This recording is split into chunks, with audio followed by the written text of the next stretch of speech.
তখন ওই গল্পটাই তো হিরো। অনেক আগে শুনেছেন শাকিব খানের সাথে আপনার কাজ করার কথা ছিল, সামনে ইনশাআল্লাহ দেখতে পারবেন আপনি।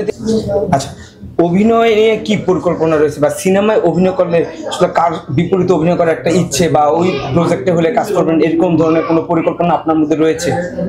এখন ভালো যদি স্ক্রিপ্ট পাওয়া যায়, ভালো ডিরেক্টর, তখন যে কোনো হিরো আসুক, সিয়াম আসুক, নেশো আসুক, আমার কোনো প্রবলেম নেই, তখন ওই গল্পটাই তো হিরো। অনেক আগে শুনেছেন শাকিব খানের সাথে আপনার কাজ করার কথা ছিল, ওই বিষয়টা আর পরবর্তীতে আগায়নি কেন? আগাইনি কেন বলতে পারছি না, এটা আরেকদিন বলবো কেন আগাইনি, বাট সামনে ইনশাআল্লাহ দেখতে পারবেন। আপনি তো ইচ্ছা প্রকাশ করেছেন শাকিব খানের সাথেই কাজ করবেন, ইচ্ছাটা পূরণ হবে? কেন হবে না, একদিন না একদিন হবে। শাকিব কি চায়? কেন চাইবে না? বাংলাদেশে কয়জন নায়িকা আছে, আর শাকিবের উচিত বাংলাদেশের সব নায়িকাদের নিয়ে কাজ করা।